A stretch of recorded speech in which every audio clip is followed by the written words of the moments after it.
오늘 마지막에 살펴보려고 하는 말씀은 이제 시대에 대한 말씀인데, 어, 사실은 이제 은혜 받는 건 지난 시간으로 다 했고요. 이번 시간에는 조금 공부를 해보려고 합니다. 그래서 우리가 알아야 될 아주 중요한 내용들이기 때문에 특히 은혜보다는 우리 어떤 경각심이라 그래야 될까? 그 손자가 뭐라 그랬냐면 적을 알고 나를 알면 100번 싸워 100번 다 이긴다고 했죠. 저는 영적 전쟁에 있어서도 동일한 원리가 적용된다고 생각을 합니다. 첫째, 우리가 영적 전쟁에서 이기기 위해서는 하나님이 어떤 분이신지를 알아야 돼요. 그리고 우리 가운데 주신 하나님의 강력한 무기가 무엇인지를 알아야 돼요. 그래서 하나님의 말씀을 알아야 되고 또 성령의 능력을 알아야 되고 우리가 누군지를 알아야 됩니다. 그러나 동시에 원수가 어떤 존재인지도 알아야 돼요. 이걸 모르고 있으면 우리가 당합니다. 그래서 오늘은 이 시대에 원수가 어떤 모습으로 사람들을 유혹하고 미혹하고 또 도전하는지 하는 이 시대적인 사조들에 대해서 간략하게 살펴보면서 좀 우리의 전투 의지를 좀 불태웠으면 좋겠어요. 이 원수막이 내가 가만 안 둔다. 반드시 싸워서 이긴다 하는 그 의지들을 불태웠으면 좋겠습니다. 이 각 시대마다 사조라는 게 있습니다. 사조라고 하는 건 뭐냐면 그 시대를 관통하여 흐르는 문화기도 하고 또 사람들이 중요하게 생각하는 어떤 가치관이라 그러기도 하고 또는 세계관이라 그러기도 하고 부르긴 여러 가지로 부르는데 하여간 각 시대마다 사조들이 있습니다. 그 시대를 지배하는 사조들이 있는데 그게 사실은 사람이 만들어낸 그리고 뒤에는 공중 권세 잡은 자들이 만들어내는 거짓된 생각이지요. 그래서 이 사조들은 어떻게 보면 예수의 도전자들입니다. 진리의 도전장을 내미는 건데 뭐라고 도전장을 내미냐면 내가 진리라고 주장하는 거예요. 예를 들면 이제 진화론 같은 게 하나의 사조인데 진화론은 뭐예요? 분명히 하나님이 창조하셨다고 말씀하셨는데 아니야, 내가 진리야. 세상은 창조된 게 아니고 저기 아메바로부터 이게 진화돼 가지고 온 거야. 진리라고 주장을 하면서 도전장을 내밀지요. 그런 의미에서 이런 사조들은 진리의 도전자들 또는 예수의 도전자들이라고 부를 수 있습니다. 그리고 우리가 이 영적 전쟁에서 승리하기 위해서는 이 예수의 도전자들이 어떤 놈들인지를 알아야 될 거 아니에요. 그 생각보다 지금 이 시대에 흐르고 있는 사조들은 굉장히 거세고요. 그리고 어쩌면 우리들은 피부로 잘 못 느낄 수 있는데 우리 자녀들은요 거기에 그냥 노출돼 있습니다. 그냥 노출돼 있기 때문에 아마 여러분들 그런 경험들 하시는 분들 주변에 많이 있을 거예요. 얘네들이 어렸을 때는 교회 잘 나오고 신앙생활 잘하는 것 같았는데 딱 대학 보내놓고 났더니 갑자기 교회 안 나와. 그 다음부터 이제 대화도 단절됐기 때문에 얘네들이 왜 그러는지도 잘 모르겠고 도대체 뭔 생각을 하는지도 모르겠고 그럴 수밖에 없습니다. 얘네들이 대학에 들어가서 또는 세상에 나가서 어떤 얘기들을 듣고 어떤 사조에 휩쓸리고 있는지 우리가 몰라요 잘. 근데 그 정체를 알고 나면 경악할 겁니다. 아니 우리 아이들이 이런 흐름 속에서 지금 살아가고 있었다는 거야. 이런 소리를 들으면서 이런 세계관 속에서 그러니까 이 아이들은 거기 한번 휩쓸려 가버리면요 그럼 복음에 대한 건 보이지 않습니다. 그런 복음에 대한 것들은 옛날 고리타분한 이상한 소리로 들리고 자기들이 듣고 있는 그게 진리처럼 느껴지는 거죠. 우리 다음 세대들이 여러분 속수무책으로 그냥 떠내려가고 있는데 우리 부모 세대는요 그게 어떤 흐름인지조차 잘 모르고 있어요. 지금 여러분 굉장히 거센 흐름 가운데 있다고 하는 것을 아셔야 합니다. 이것은 미국뿐만이 아니라 한국도 거의 비슷한 흐름 가운데 있습니다. 한국과 미국이 굉장히 비슷한 흐름 가운데 흘러가고 있는데 그래서 좀 죄송하지만 저는 저희 교회에 중고등부 아이들이 미국으로 유학 가겠다 그러면 못 가게 합니다. 미국으로 유학 가겠다 그러면 절대 못 가게 하고요. 대학원 가는 건 괜찮아요. 대학원은 자기 공부하러 가는 거니까. 근데 학부를 유학 가겠다 그러면 일단 뜯어 말립니다. 일단 뜯어 말리고 차라리 유럽으로 가겠다 그러면 그래 가라 그러는데 미국은 여러분 지금 얼마나 심각하게 대학이 좌경화되어 있는지 여러분 한번 모르실 거예요. 얼마나 심각하게 좌경화되어 있는지 아마 상상을 초월합니다. 상상을 초월하기 때문에 이제 그런 상황들을 우리가 조금이라도 이해해 보자고 이 마지막 시간을 마련했습니다. 왜냐하면 우리의 데스티니는 시대적인 사명과 엮여 있거든요. 만약에 우리가 해야 될 일이 19세기에 해야 되는 사명이었다면 19세기에 태어나게 하셨겠지 21세기에 태어나게 하셨겠습니까? 우리가 20세기를 태어나서 21세기를 살아간다고 하는 것은 이 시대에 싸워야 될 싸움이 있다는 뜻이에요. 우리의 사명은 이 시대적인 사명과 분리할 수 없는 엮여 있다는 것입니다. 그래서 이 시대적인 것들을 좀 살펴보면서 이 부흥회를 마무리하려고 합니다. 자, 우리 시대의 대표적인 사조들을 크게 5가지를 꼽을 수 있는데요. 그거 말고도 많이 있을 겁니다. 근데 대표적인 거 5가지를 꼽을 수 있는데 그건 뭐냐면 첫째가 황금만능주의고요. 두 번째가 진화론이고, 그다음에 세 번째가 포스트 모더니즘이고, 네 번째는 인본주의, 그리고 5번째는 문화 막시즘, 컬처 막시즘이라고 하는, 이 컬처 막시즘은 동성애로 가장 대표되는 그 동성애의 그 기저에 있는 이제 사고들이죠. 기저에 있는 생각들인데 그렇게 대충 5가지를 꼽을 수 있을 겁니다. 그런데 이런 사조들은 사실은 미혹입니다. 미혹. 그 마지막 때가 되면 성경에 뭐라 그랬냐면 처처의 재난과 그 다음에 핍박과 미혹이 있을 거라고 얘기해요. 자, 그런데 이것들은 여러분 각각 대처하는 방법이 다릅니다. 이 환난과 핍박은요 믿음으로 대처하는 겁니다. 아무리 환난이 오고 아무리 핍박이 와도 우린 예수 그리스도를 믿음으로 그냥 뚫고 나가야 돼요. 그런데 미혹은요 믿음으로 싸우는 게 아닙니다. 미혹을 믿음으로 싸우면 큰일 납니다. 미혹은 뭐냐면 속이는 거거든요. 그래서 내가 속았는데 아멘 믿습니다 그러고 가면 어떻게 되겠어요? 그 미혹은 말이에요, 미혹이 유혹보다 더 무섭습니다. 유혹과 미혹은 뭐 둘 다 마지막 때 나타날 징조들인데, 유혹은 뭐냐면 알지만 죄 때문에 끌리는 거예요. 그러니까 돈은 이제 미혹이 아닙니다. 유혹이지. 이거에 휘둘리면 안 되는 건 아는데 끌려가는 거예요. 이제 그런 게 유혹입니다. 근데 미혹은 뭐냐면 진리라고 생각하고 하는 거예요. 이게 맞고 나는 주를 위해서 살고 있다고 생각하고 가는데 사실은 속고 있는 거죠. 그래서 미혹이 더 위험해요. 그래서 미혹은 뭘로 싸워야 되냐면 올바른 분별력을 가지고 싸워야 되고 하나님의 말씀을 가지고 싸워야지, 믿음으로 싸우면 안 돼요. 믿습니다 그러면 속았는데 믿습니다 그러고 계속 가면 어떻게 되겠어요? 그러면 더 큰일 나는 거죠. 그래서 미혹과 유혹은 좀 달라요. 유혹은 믿음으로 싸우는 게 맞아요. 그런데 미혹은 말씀으로 싸워야 돼요. 말씀으로 싸워야 되고 분별력을 가지고 싸워야 됩니다. 자, 그래서 마지막 때는 하여간 이 마귀가, 미혹하는 자가 할 수 있는 모든 수단을 다 사용해서 우리를 미혹하려고 합니다. 그래서 심지어 믿는 자들조차도 속아서 배교하는 일들이 있을 거라 그러잖아요. 그러니까 믿는 자들이 배교한다고 하는 것은 속았다는 거죠. 그래서 나는 정말 주를 위해서 열심히 뭔가 하고 있다고 했는데 가보니까 마귀한테 속은 거예요. 이런 게 비일비재하다는 거예요. 그리고 지금 이 시대에도 이미 비일비재하게 일어나고 있다는 거예요. 정말 주를 위해서 헌신한다고 열심으로 뭘 했는데 보면 황당한 일을 하고 있는, 그것이 여러분 비일비재합니다. 현재도 이미 그렇다는 거예요. 그렇다면 그 미혹들이 도대체 무엇이 있는지 우리가 좀 알아야 될 필요가 있지 않습니까? 특별히 우리 자녀 세대는 여기에 그냥 노출되어 있는 세대인데, 이런 미혹들을 우리가 정확히 알고 또 함께 기도하고 또 우리 자녀들이 깨어 있을 수 있도록 가르치는 것들이 필요한 줄 믿습니다. 자, 첫 번째로 살펴볼 것은 이제 시간 관계상 이 5개를 다 자세히 살펴볼 수는 없고요. 그게 더 이제 궁금하신 분들은 책을 사서 보시면 됩니다. 제가 요번에 새로 낸 책이 있습니다. 뭐 새로는 아니고 좀 지났는데 책 제목이 떠내려 가지 마라. 그래서 5가지 사조에 대한 것과 그러면 성경적인 세계관은 도대체 뭔가 하는 것들에 대한 걸 정리해 놓은 책인데, 뭐 궁금하면 그 책을 사서 보시기를 권합니다. 자, 먼저 살펴볼 것은 진화론에 대한 것인데, 이 황금만능주의는 그냥 넘어갈게요. 그러니까 황금만능주의는 이제 돈에 대한 유혹인데, 이것은 미혹이라기보다는 유혹이에요. 미혹이라기보다는 유혹이고, 그럼에도 불구하고 어떻게 보면 이 시대에 가장 강력하게 흐르는 사조는 돈일 겁니다. 결국 뭐 보면은 문화 막시즘도 있고 또 진화론도 있고 여러 가지 사조들이 있지만, 그것이 결국 어디서 만나냐면 돈으로 다 만나요. 결국 뭐 대단한 얘기를 하는 것 같고 유토피아를 얘기하는 것 같고 그렇지만 결국 가보면 다 돈이거든요.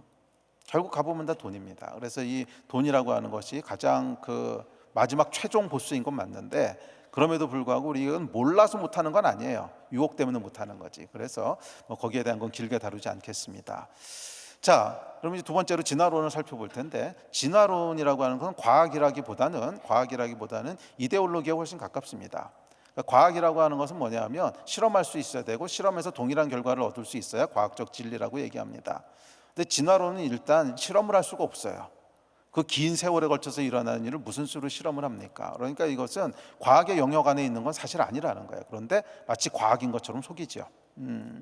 그래서 이 진화론은 이제 과학은 아니고 어떻게 보면 이데올로기에 가까운데, 그래서 이것이 생물학에만 영향을 준 것이 아니라 현대 모든 학문과 모든 문화에 우리가 생각하는 것보다 훨씬 더 큰 영향을 미칩니다. 예, 그래서 요즘 그러니까 학계에서는 진화가 안 들어가면 껴주지도 않아요.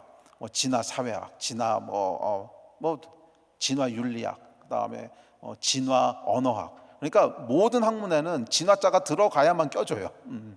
뭐 그럴 정도로 이제 뭐 지대한 영향을 미치고 있습니다.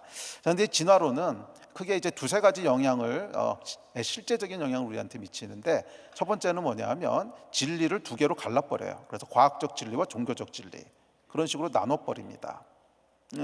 그래서 사람들이 창조에 대해서 얘기하면 아유 그거는 교회에서나 통용되는 종교 영역에서의 진리지 과학 영역에서의 진리는 진화야, 뭐 이렇게 얘기하는.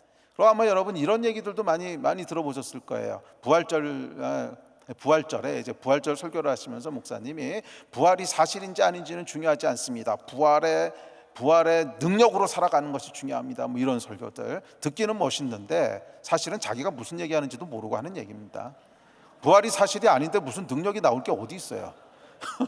부활이 사실이 아닌데 능력 나올 게 어디 있냐고. 말도 안 되는 얘기인데 그것을 그럴듯하게 하죠. 이게 이제 그 진화론과 기타 다른 사조들이 신학에도 영향을 미치면서 이것이 이제 신정통주의라고 불리는 신학인데, 이게 사실 현대 신학의 주류거든요. 이게 현대 신학의 주류가 되다 보니까 사실은 신학자들이나 목사님들조차도 자기가 뭔 얘기를 하는지도 모르면서 그냥 하고 있는 거예요. 뭔 얘기하는지를 모른다는 게 무슨 뜻이냐면 둘이 자기 말 자체가 스스로 충돌해서 모순을 일으키는. 아니 종교적 진리가 따로 있고 과학적 진리가 따로 있다는 게 무슨 말입니까? 이게 사실은 좀 더 고급스러운 언어로는 사적 진리와 공적 진리 이렇게 구분을 하는데, 사실은 진화론이 가장 먼저 만들어낸 게 사적 진리와 공적 진리를 나눈 거거든요. 그러니까 다윈이 진화론을 발표하자마자 바로 이 현상이 일어납니다. 바로 이 현상이 일어나는데 왜 이런 현상이 일어나냐면 다윈이 진화론을 발표할 때까지만 해도 이게 기독교 사회였거든요. 그러니까 갑자기 진화론이라고 하는 걸 들고 나오는 게 굉장히 부담되는 거죠. 그렇다 보니까 이것을 어떻게든지 좀 충격이 덜하게 포장을 해야 됐기 때문에, 그래서 종교 영역의 진리가 따로 있고 뭐 과학 영역의 진리가 따로 있고 사적 영역의 진리, 공적 영역의 진리, 이런 자기도 무슨 말을 하는지 모르는 얘기를 해가면서 진리를 둘러 쪼개버렸습니다. 그래서 지금 이 시대에는 우리 아이들은 어떠냐면 학교에 가서는 진화론이 진리라고 배우고요, 교회에 와서는 창조가 진리라고 배우면서 두 개를 같이 진리라고 붙잡고 갑니다. 그러니까 이게 말이 안 되는 얘기를 하고 있는 거예요. 뭐 사적 진리가 따로 있고 공적 진리가 따로 있고 이건 정말 말도 안 되는 얘기입니다. 진리면 진리고 아니면 아닌 거지. 아니 창조가 사실이면 진화가 굴한 거고, 진화가 사실이면 창조가 굴한 거지. 창조도 맞고 진화도 맞다라는 말이 어디 있습니까? 이런 말도 안 되는 얘기들을 우리가 그렇구나 하고 속고 넘어간다는 거예요. 근데 하여간 뭐 진리는 하나지 진리가 분리되어 있지 않습니다. 그러니까 사도 바울이 뭐라 그러냐면 만약 우리가 믿는 것이 사실이 아니면 우리는 세상에서 가장 불쌍한 자라고 했어요. 사실도 아닌 거를 위해서 인생도 낭비하고 생명까지 드린 거니까 진짜 불쌍한 존재들이지요. 우리가 예수 그리스도께 헌신하고 우리가 예수 그리스도의 복음에 올인하는 이유는 그것이 유일한 진리이기 때문이죠. 그것이 유일한 진리이기 때문이에요. 뭐 과학의 진리가 따로 있고 종교의 진리가 따로 있고 그딴 고급스러워 보이는 미혹에 속지 마십시오. 다 굴합니다. 창조가 진리라면 과학 영역에서도 창조가 진리인 거예요. 아멘이십니까? 이거 자꾸 여기 가서 이렇게 뭐 기웃거리지 마십시오. 진리는 하나지 진리가 구분되어 있는 게 아니라는 거예요. 이것이 이제 진화론이 만들어낸 첫 번째 미혹입니다. 진화론이 만들어내는 두 번째 미혹은 뭐냐면 쓸모가 존재를 결정하는 세상이에요. 그 수능 시험을 보고 한 아이가 수능을 망쳤어요. 수능을 완전히 망치고 나니까 부모가 저한테 찾아와가지고 하소연을 합니다. 목사님, 우리 애가 수능을 망쳤는데 죽고 싶대요. 근데 제가 그 얘기를 들으면서 아이고 얼마나 힘들겠어요. 정말 죽고 싶겠네요. 그러고 돌아와서 곰곰이 생각하다가 근데 시험을 못 보면 왜 죽고 싶어야 되지? 이게 왜 자연스럽다고 느껴지지? 사실은 자연스러운 연결이 아닌 거예요. 시험을 못 볼 수 있는데 시험을 못 보면 왜 죽어야 되냐고. 아니, 사람이 영어 좀 못하고 수학 시험 좀 잘 못 보다고 해서 죽어야 돼요? 이게 사실 이상한 거거든요. 근데 그게 진화론이 만들어낸 세계관인 거예요. 진화론은 뭐예요? 적자생존. 능력 있는 자만 살아남아야 돼. 능력이라고 하는 것은 이 사회에 쓸모가 있는 사람만 살아남아야 된다는 거예요. 그러니까 진화론의 기본적인 설계가 그거죠. 얼개가 뭐냐면 기린이 있었는데 목이 긴 기린이 있고 저처럼 목이 짧은 기린이 있어가지고서 기린이 이제 위에 있는 거 따먹어야 되는데 목이 긴 기린은 잘 따먹고 저처럼 짧은 목인 기린은 못 따먹으니까 이런 짧은 목들은 도태되고 긴 기린은 살아남아서 우월한 DNA를 계속 물려가면서 진화된다 이거잖아요. 기본적인 얼개가 이건데 이게 이제 생물학에만 적용되는 게 아니고 모든 사회에 전부 다 적용이 되기 시작한 거예요. 그래서 이데올로기라는 거예요. 모든 사회에 적용되기 시작하면서 이 사회에도 쓸모 있는 존재는 살아남고 그런 존재가 DNA를 계속 물리고 쓸모없는 존재는 빨리빨리 죽어주고 쓸모없는 존재는 빨리빨리 도태돼 주시고 그래야 사회가 발전한다고 생각하는 거죠. 그러니까 근데 그 쓸모가 뭘로 결정되는 거예요? 가장 먼저 맞닥뜨리는 게 수능 시험이죠. 한국에서는 대학 들어가는 시험. 그거에 의해서 쓸모가 이제 쫙 이렇게 리스트업이 되는 거예요. 그래서 나는 쓸모가 이 정도구나. 근데 수능을 망쳤어. 그럼 쓸모 없는 존재예요. 그러면 진화론적인 세계에서는 어떻게 돼야 되는 거예요? 빨리 죽어줘야 되는구나. 나는 목 짧은 기린이구나. 그러면 저 목 긴 기린들이 살아남아서 계속 그 DNA를 물려줘야지 사회가 발전을 하지. 나같이 목 짧은 것들이 계속 남아서 내 DNA를 물르면 우리 사회는 후퇴하는 거구나. 사실은 그 세계관이 깔려 있는 거예요.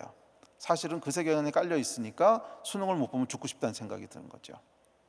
사실은 여러분 100년 전으로만 돌아가서 농경사회 때를 생각해 보십시오. 수학시험 좀 못 보고 영어시험 좀 못 본다고 해서 죽고 싶다는 사람 한 사람도 없었습니다.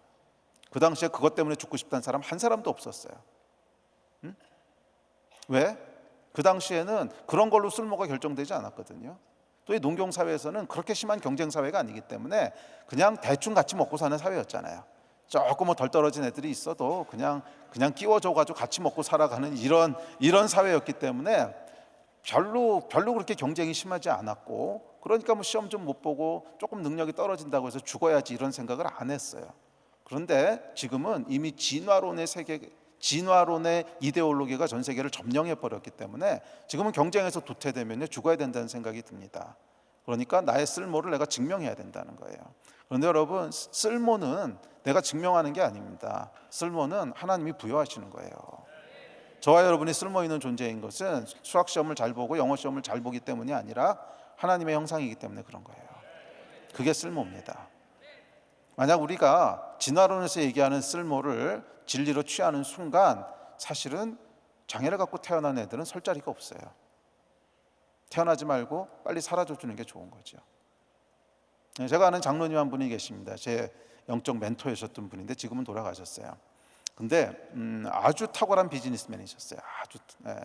이분이 이제 현대 정주영 회장의 오른팔이었는데 그 이명박 전 대통령하고 이분하고 둘이 이제 오른팔 왼팔이었던 분입니다. 그래서 현대를 세우신 분이고, 그래서 나중에 이명박 대통령 됐을 때도 계속 한 달에 한 번씩 청와대에 들어가서 기도해 주시고 멘토해 주시고 했던 분이세요. 아주 탁월한 비즈니스맨이신데 저를 위해서 평생 기도해 주셨던 분이신데 지금은 소천하셨지만 그분의 이제 큰 따님이 있는데 저하고 나이가 거의 같아요. 근데 날 때부터 중증 장애로 태어나셨어요. 정말 중증 장애로 태어났는데 어느 정도 중증 장애냐면 말을 못 하세요. 하는 것밖에 못 하세요. 나이가 제 나이 또래신데도 40대 50대에도 하는 것밖에 못 하시고 걷지를 못 하세요. 그러니까 평생 기어 다녀요.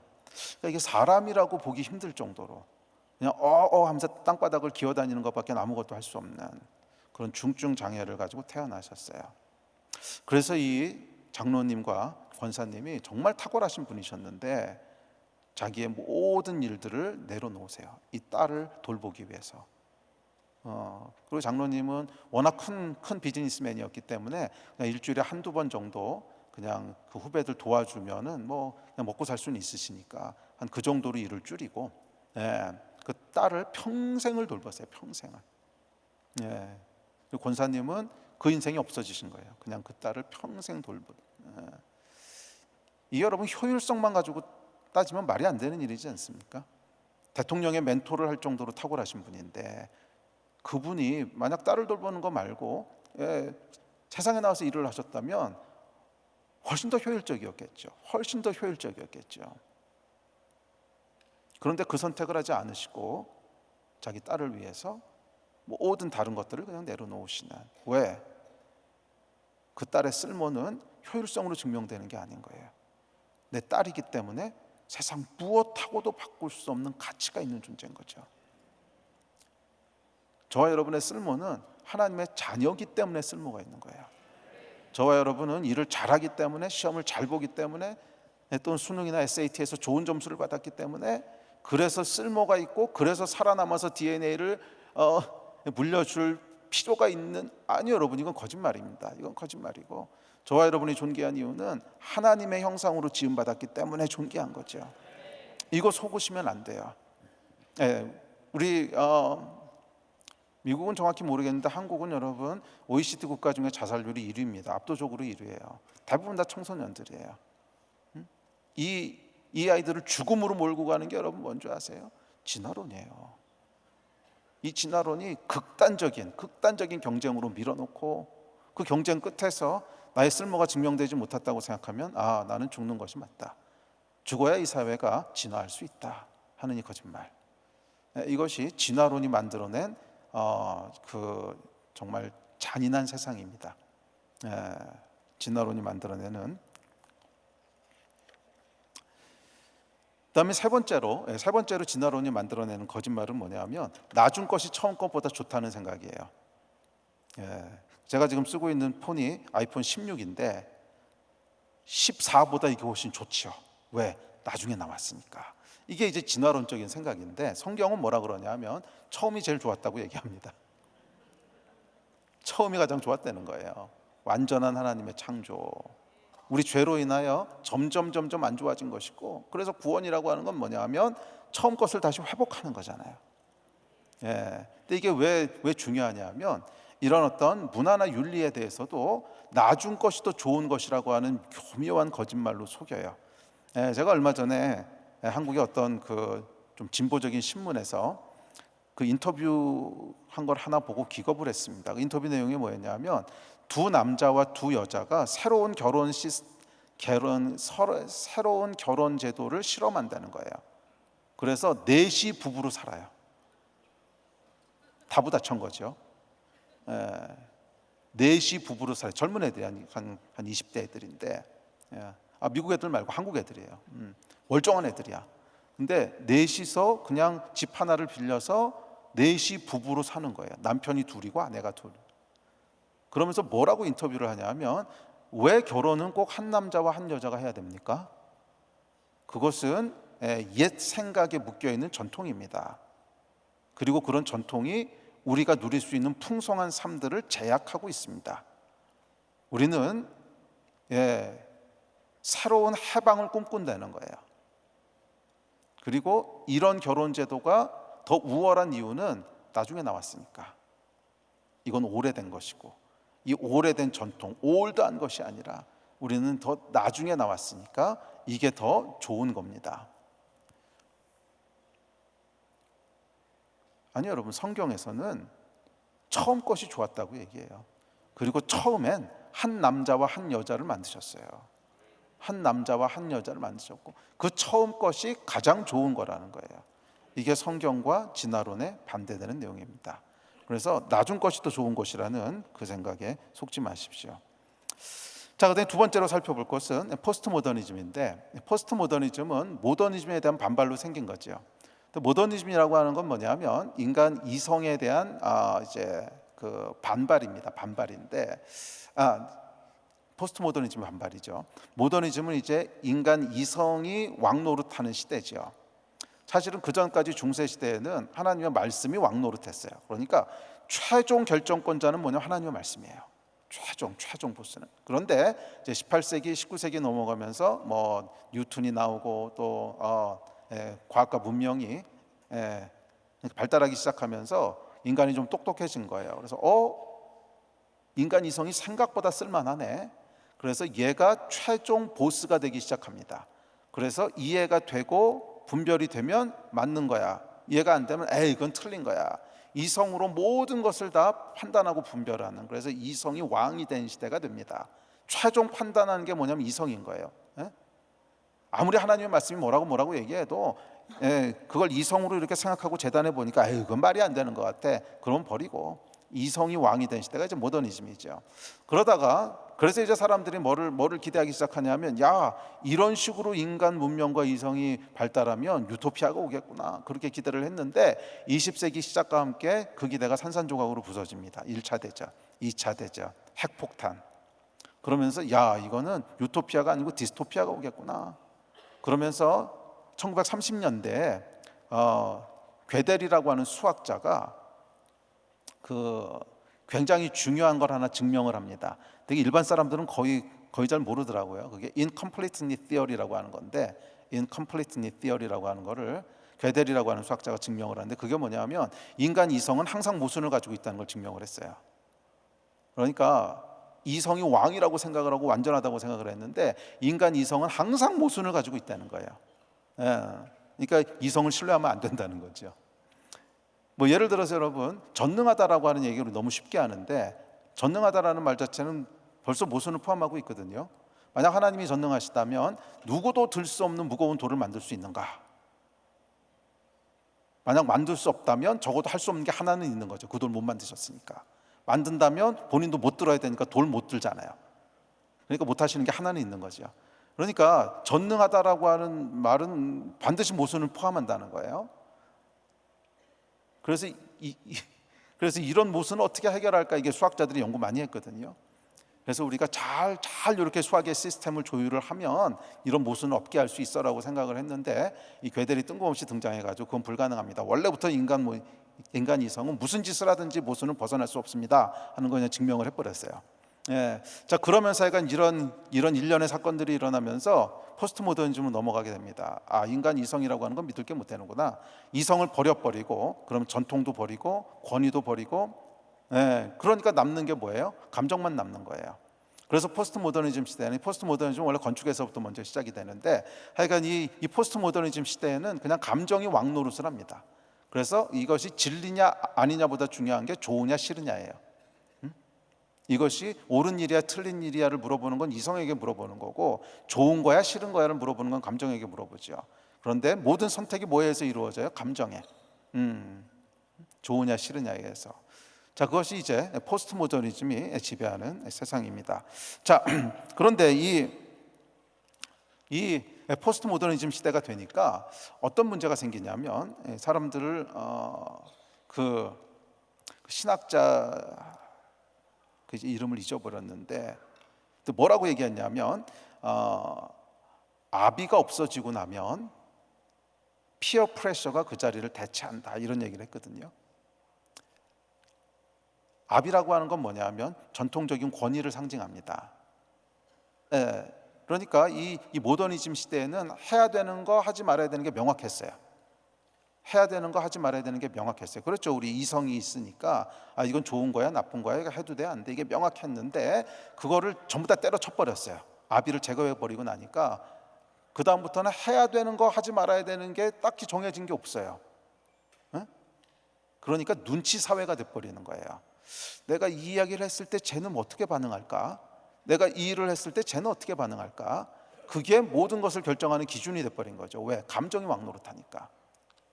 그래서 친구들이 와 그거 힙하다, 그거 멋지다 그러면 선이고, 근데 친구들이 이러면 악이에요. 그런 사회가 돼버린 거예요. 그래서 피어 프레셔가 그 자리를 대체해버린 거죠. 이게 이제 포스트 모더니즘 시대입니다. 그와 동시에 이제 초연결 사회가 되면서 뭐예요? 좋아요 하나 받는 것에 목숨을 거는 시대가 됐죠. 우리는 웃지만 여러분, 우리 자녀들은요, 좋아요 하나가 있느냐 없느냐 하는 게 걔네 생명을 좌우합니다. 그 프레셔를 저희 세대는 이해할 수가 없어요. 우리는 이제 모더니즘 세대이기 때문에 해야 되는 거니까 하는 거지. 그게 아주 분명한 세대란 말이에요. 그런데 그런 기준이 다 무너져 버린, 감정이 모든 것을 지배하는, 무엇이 선입니까? 좋은 감정을 일으키는 게 선입니다. 무엇이 악입니까? 기분 나쁜 것들을 일으키는 게 악입니다. 이런 시대가 돼버렸을 때 그게 얼마나 스트레스일지 여러분 한번 상상해 보십시오. 그게 우리 자녀들이 지금 겪고 있는 스트레스예요. 자살 지수가 높아지는 것이 우연이 아닙니다. 그리고 이런 사회가 결국엔 이 우울증, 공황장애, 이게 폭발적으로 증가하는 것이 여러분 이제 분명히 연결이 있죠. 이제 그만큼 스트레스가 심해진 거예요. 해도 되는 것과 하면 안 되는 것이 경계가 없어. 똑같은 일을 했는데 어떨 때는 막 칭찬받고, 똑같은 일을 했는데 어떨 때 뭐 이러고, 선과 악이 그냥 사라져 버린 거죠. 자, 그것이 이제 포스트 모더니즘 시대입니다. 근데 이 포스트 모더니즘의 큰 문제 중에 하나는 뭐냐면 이제 인권이 여기서부터 나오기 시작한다는 거예요. 그다음에 이거하고 이제 그 인본주의하고 엮이면서 나오는데, 그래서 지금 현 시대의 인권의 정의가 뭐냐면 나는 내가 듣기 싫은 말을 듣지 않을 권리가 있다. 그게 인권이에요. 나는 내가 듣기 싫은 말을 듣지 않을 권리가 있다. 자, 그럼 여러분, 이게 인권이 침해됐다고 하는 것이 아주 주관적인 게 돼버립니다. 아주 주관적인 것이 돼요. 그래서 예를 들어서 목사님이 뭐 젊은 여학생이 왔어요. 그래서 아이고 우리 이쁜이 참 예쁘네 그랬더니 성적 수치심을 느꼈어. 그러면 인권이 침해당한 거예요. 정말로 그렇게 느끼고 그렇게 믿어요. 자기가 인권을 침해당했다고. 근데 목사님이 무슨 인권을 침해한 거지? 그냥 이뻐서 아이고 우리 이쁜이 그랬는데 성적 수치심을 내가 느꼈어. 나는 내가 듣기 싫은 말을 듣지 않을 권리가 있다. 그게 인권이라는 거예요.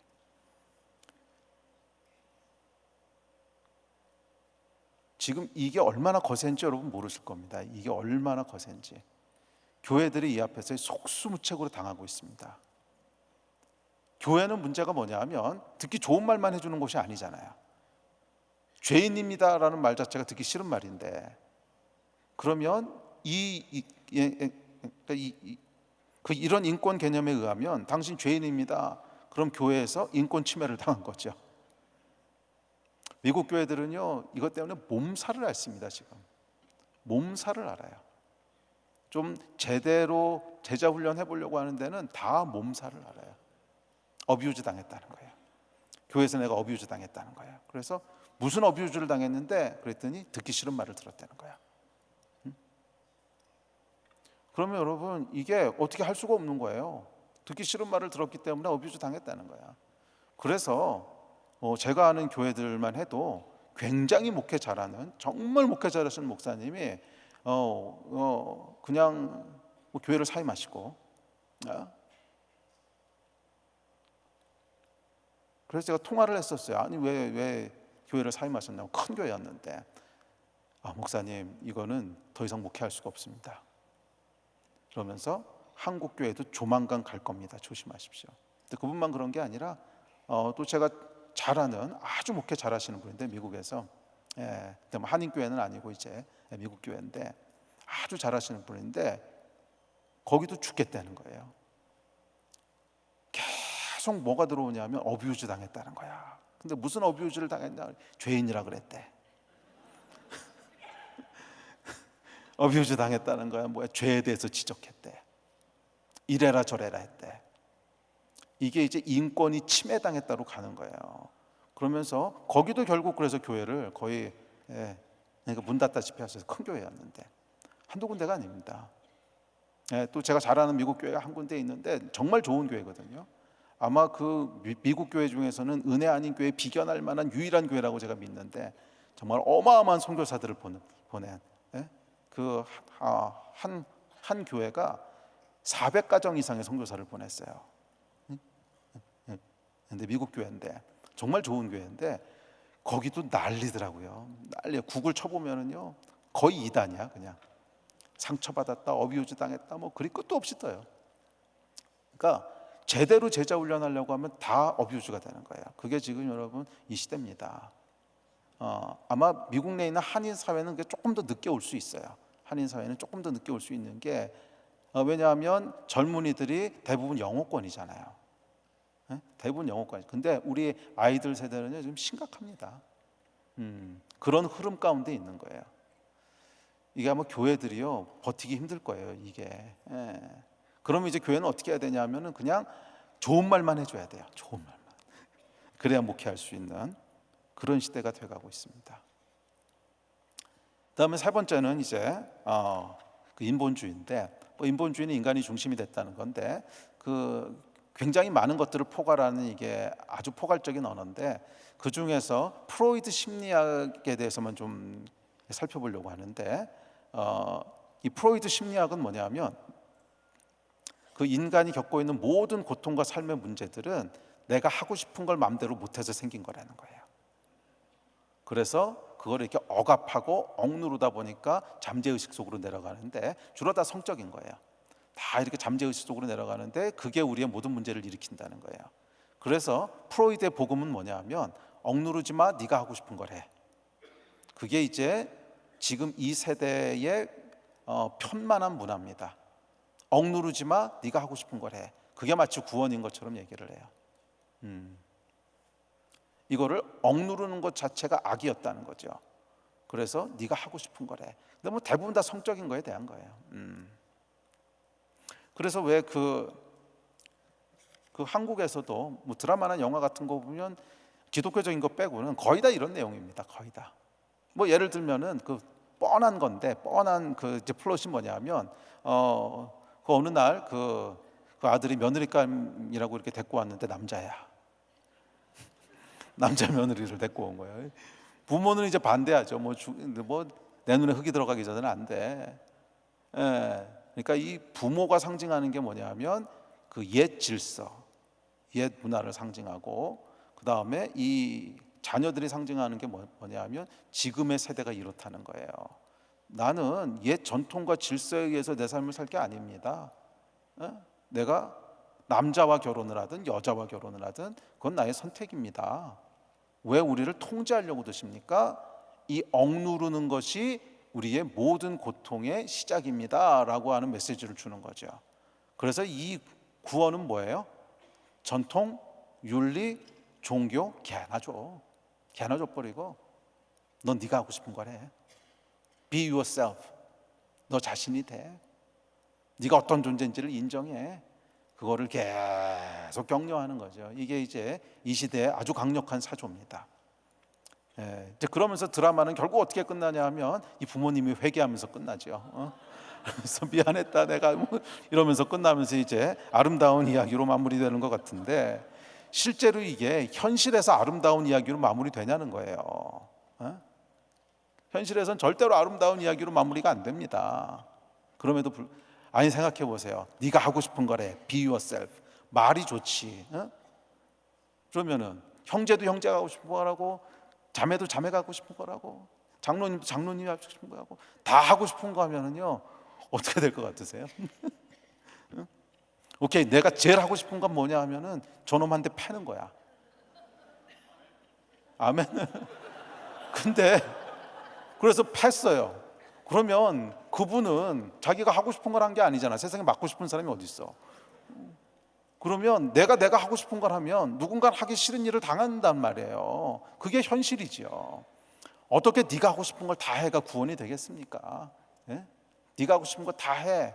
그러면은요 다 같이 죽고 끝나는 겁니다. 예? 나는 저놈 죽이고 싶고 저놈은 나 죽이고 싶고 그래서 죽이고 다 끝나는 거지. 거기서 어떻게 해피엔딩이 나오겠냐고요. 이게 나올 수도 없는 말인데 그 미혹이 우리를 이제 속이는 거죠. 네가 하고 싶은 거래. 그 억눌린 것들이 모든 불행의 원인이야. 그걸 뚫고 나와야 돼. 뭐 이런 메시지들을 지금 끊임없이 던지고 있는 거예요. 자, 그게 우리 다음 세대의 그 저겁니다. 아, 그래도 비교적 빨리 왔구나. 할렐루야. 자, 마지막으로 이제 그 위에 기름을 붓는 마지막이 뭐냐면 컬처 막시즘이에요. 이 컬처 막시즘은 조금 깊게 살펴볼 필요가 있습니다. 문화 막시즘이라고. 자, 이 문화 막시즘은 어떻게 시작되냐 하면 마르크스 이론이 실패하면서 시작을 합니다. 그러니까 마르크스가 뭐라 그랬냐면 자본주의는 스스로의 모순에 의해서 붕괴되고 그래서 공산주의로 넘어간다 그랬어요. 그래서 그렇게 될 거라고 믿었는데 시간이 흐르고 나서 보니까 뭐 러시아하고 중국 빼놓고는 뭐 별로 넘어간 나라가 없는 거예요.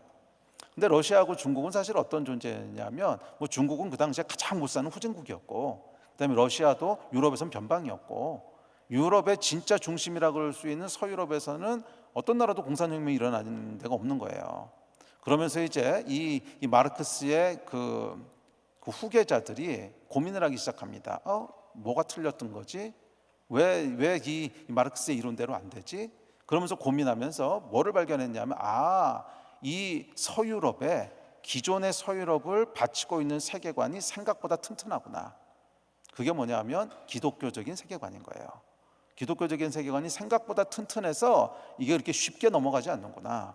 그래서 그 다음에 이제 무슨 연구를 시작하냐 하면 이게 한꺼번에 혁명이 일어나서 그러니까 마르크스 혁명이 일어날 수 있는 게 아니라 일단은 문화부터 바꿔야 되는구나. 그래서 문화 헤게몬이라는 말을 이제 사용하기 시작합니다.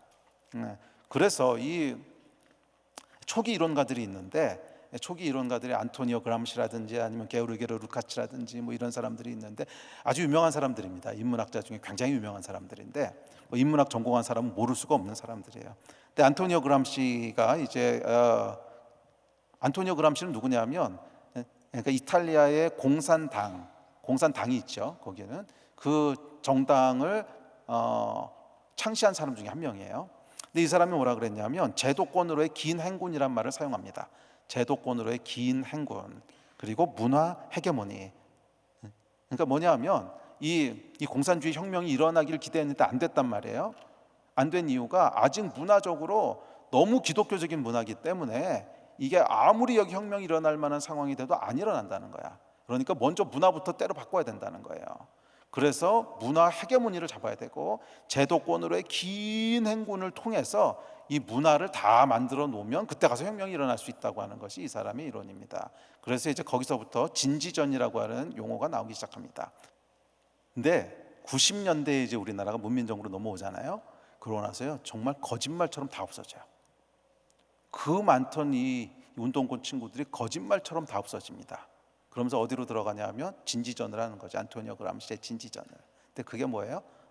미디어, 그러니까 언론사, 법조계, 교육계.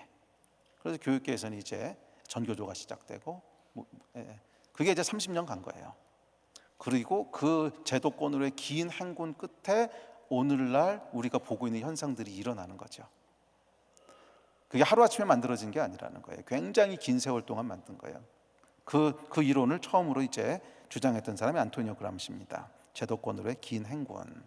그래서 이제 사람들이 처음에 에이 미쳤어? 그렇게 하면 안 되지 하다가 그것이 점점 반복되다 보면 그럴 수도 있구나.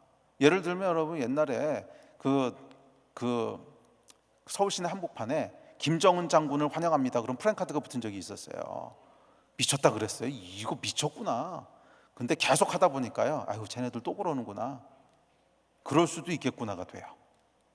이게 무서운 거예요. 이게 안토니오 그람시가 만들어 놓은 전략 리스트에 있거든요.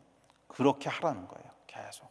계속 반복해서 하다 보면 아유 뭐 그럴 수도 있구나. 문화의 일부로 받아들이게 된다는 거예요. 그게 이제 전략입니다. 그 다음에 게오르게르 루카치는 뭐랬냐면 이 사람은 헝가리 사람인데 문화 테러리즘이라고 하는 걸 이제 시작을 합니다. 문화 테러리즘이라고 하는 건 이 사람이 헝가리의 교육부 장관을 하는데 교육부 장관에 대해서 뭘 하냐 하면 중고등학생들한테 프리 섹스, 성적 자유. 근데 그게요 1960년대예요. 50년대. 왜 이런 걸 하냐면 기존 기독교 가치관을 무너뜨려야 새로운 가치가 세워질 수 있다는 거예요. 그래서 가정, 그다음에 뭐 성윤리 그런 걸 다 무너뜨려야 그래야 새로운 가치관이 세워지니까 말도 안 되는 일들을 시도를 합니다. 그래서 문화 테러리즘이란 말이 나오게 되는데, 자기가 이런 이제 그 마르크스의 후계자들이 나오기 시작하면서 이 사람들이 독일의 프랑크푸르트라는 데 모여서 프랑크푸르트 학파라고 하는 걸 형성하게 됩니다. 그러다가 1차 대전, 2차 대전을 겪으면서 이 사람들이 미국으로 넘어와요. 미국으로 넘어와서 동부에 자리를 잡게 되는데 그 본산지 중에 본산지가 콜롬비아입니다. 그러니까 이 콜롬비아 대학은 문화 막시즘의 메카예요.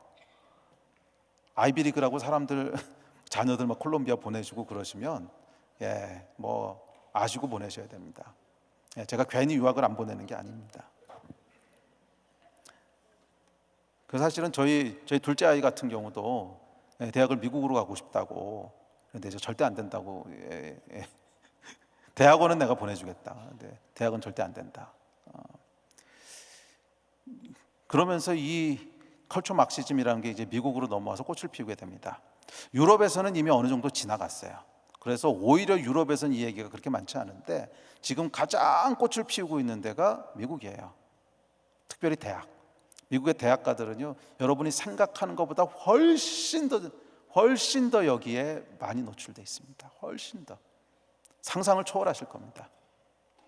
그리고 미국에서 공부하고 온 한국 교수들도 대부분 이쪽이에요. 한국 대학가도 별반 다르지 않습니다. 굉장히 이쪽으로 치우쳐 있고, 거기서 조금 다른 얘기하는 교수들은 왕따가 되고요. 학문에 껴주지도 않습니다. 자, 그래서 이런 이제 문화 막시즘의 대표적인 현상들 중에 하나가 이제 뭐 동성애라든지 트랜스젠더라든지 이제 그런 젠더 이슈죠. 젠더 이슈도 있고, PC, political correctness 뭐 이런 것도 있고, 하여간 여러 가지가 있는데, 근데 이제 여기에 기본적인 그 개념은 뭐냐면 변증법이에요. 변증법적 사회 변화 이론이라고 하는데, 그러니까 철학자 헤겔이 이제 얘기했던 거죠. 변증법은 뭐냐면 정반합이라고 보통 우리가 이해를 하고 있는데, 정반합이 무슨 얘기냐면 그러니까 정이 있으면 반이 있어서 둘이 갈라져서 박터지게 싸우다 보면 뭔가 선한 게 나온다는 거예요. 그게 이제 기본적인 컨셉입니다. 그러니까 정의라고 하는 건 뭐냐, 예를 들면 이런 거예요. 부르주아 계급이 있습니다. 그럼 기득권층이 모든 걸 다 가지고 있어요. 돈도 가지고 있고 권력도 가지고 있고, 그러면 그 사람들이 스스로 사회를 바꿀 일은 없다는 거예요. 그렇죠. 우리가 모든 기득권을 다 가지고 있는데 왜 바꾸겠어요? 그러니까 뭔가 반대되는 게 나와야만 된다는 거예요. 그래서 이제 프롤레타리아가 나와서 반대되는 사람들이 치고 받는 거지. 가서 찌받는 거지. 너희만 왜 다 가지고 있느냐? 그렇게 해서 막 싸우다 보면 거기서 그래도 그 다음 단계에 뭔가 선한 게 나올 거다 하는 것이 기본적인 컨셉입니다. 그게 이제 정반합으로 대표되는 헤겔의 이론이에요. 자, 그래서 그것이 이제 그 클래식 막시즘에서는 경제 이론으로 이제 적용이 됐죠. 그래서 가진 자와 가지지 못한 자. 그래서 부르주아, 프롤레타리아 이렇게 나눴는데, 이게 이제 문화 막시즘으로 넘어오면 다양한 것을 나눕니다. 다양하게 나눠요. 대표적인 게 페미니즘. 남자와 여자를 나눠요. 그래서 남자와 여자가 그냥 박터지게 취급받다 보면 뭔가 다른 게 나올 거라는 거예요. 뭔가 사회가 발전할 거라는 거예요. 또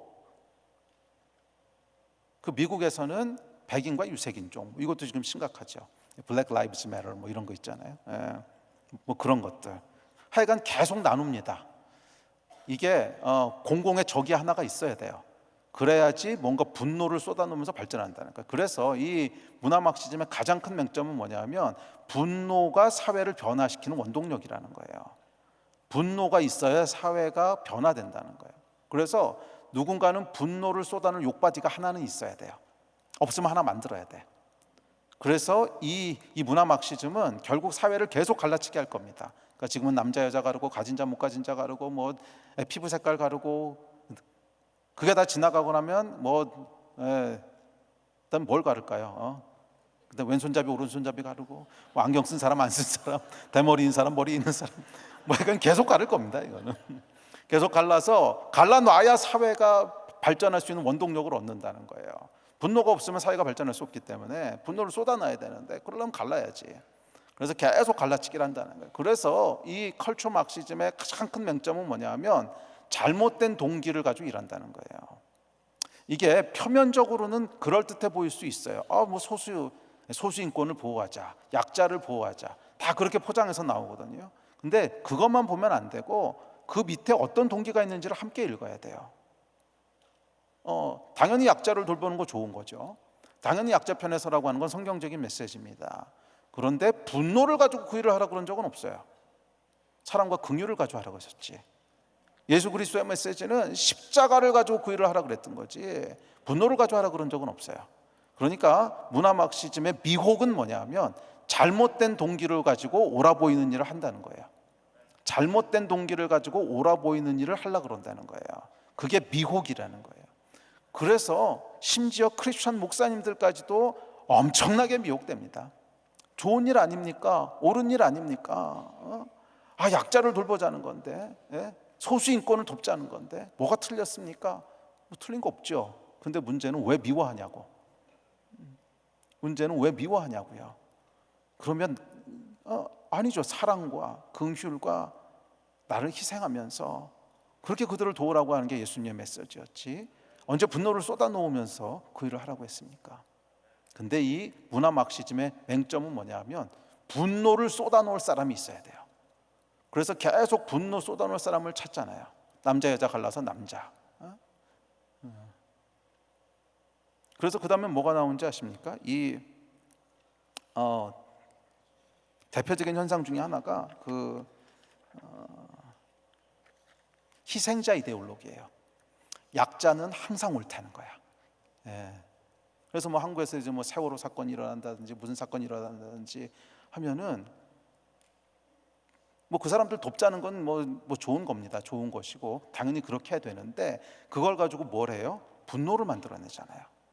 계속 분노를 만들어냅니다. 그러면 이런 희생자들이 왜 나왔는가? 이것 때문에 그래. 저 사람 때문에 그래. 계속 분노를 쏟아놓을 것들을 만들죠. 아니 여러분, 그것은 성경적이지 않습니다.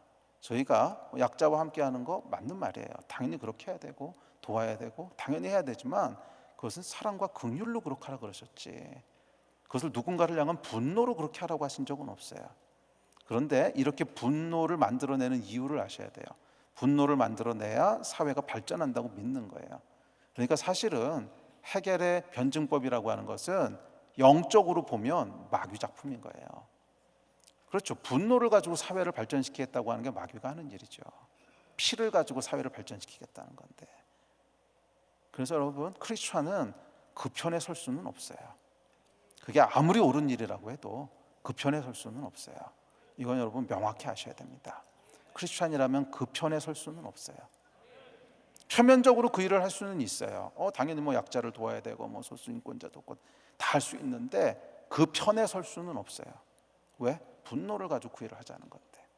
그리고 결국 최종적인 목표는 뭐냐면 아직 바뀌지 않았어요. 안토니오 그람시부터 게오르게 루카치를 거쳐서 오늘날까지 바뀐 건 없어요. 뭐예요? 공산주의 사회로 가야 된다는 거예요. 혁명이 성공해야 된다는 거예요. 그건 한 번도 포기한 적이 없어요. 그래서 여러분, 우리가 이 시대를 읽으실 수 있어야 돼요. 이 시대에 도대체 지금 어떤 흐름들이 흘러가고 있는가, 우리 자녀들이 어떤 흐름에 노출되어 있는가, 이걸 정확히 읽지 않으면 자녀들 다 놓치십니다. 자녀들 다 놓치세요. 그래서 저희 교회에서는 아주 어렸을 때부터 이거 교육을 다 합니다. 아주 어렸을 때부터. 왜? 어차피 얘는 세상에 나가야 되고 대학도 가야 되는데 알고 가야죠. 이런 거 전혀 모르고요, 그냥 아무런 대비책 없이 갑자기 노출되면요, 아이들 혼란스럽고 흘러 떠내려가요. 흘러 떠내려가지 말라고 했잖아요. 지금은 여러분 어느 시대보다도 분별이 필요한 시대입니다. 미혹의 시대입니다. 특별히 어른들에게는 이 미혹이요 크게 안 다가와요. 왜? 노출이 잘 안 돼 있어요. 그런데 우리 자녀들, 특별히 대학을 중심으로 한, 예, 지금은 정말 기도가 필요합니다. 정말 기도가 필요하고 분별력이 필요합니다. 이 세대는 진짜로 마지막 때를 향해 가고 있습니다. 지금처럼 미혹과 거짓이 난무에 뜬 적은 없어요. 정말로 이 말도 안 되는 사단의 일들이 마치 거룩한 예수 그리스도의 일인 것처럼 광명의 천사처럼 미혹하고 있는 이때, 저는 적어도 사랑하는 우리 성도들 중에는 아무도 거기 속는 사람이 없었으면 좋겠어요. 그리고 뭐 잘 모르시겠거든, 예, 떠내려가지 마라 책을 사서 보세요. 예, 제가 오늘은 뭐 1시간에 했지만 책 한 권이 다 이제 거기에 대한 내용입니다. 저도 젊은이들과 함께, 다음 세대와 함께 사역하고 고민하고 하면서 왜 이런 일이 벌어지지? 이런 현상은 왜 나타나는 거지? 고민하면서 하나씩 하나씩 파헤치면서 알게 된 일들입니다. 여러분들 가운데 이 시대를 정말 선한 싸움을 싸우면서, 선교가 여러분 두 방향으로 일어나야 돼요. 수평적 선교와 수직적 선교가 있거든요. 수평적 선교는 모든 세대에게 복음을 전하는 선교라면, 수직적 선교는 우리 다음 세대에게 그 복음을 물려주는 거잖아요. 그래야 미래가 있지 않습니까? 그래서 특별히 우리 자녀들 가운데 온전한 복음이 흘러내려갈 수 있도록, 이 아이들이 떠내려가지 않도록, 흘러 떠내려가지 않도록 정말 기도하시고요. 또 이런 분별력을 가지고 선한 싸움을 싸우시기를 주의 이름으로 축복합니다.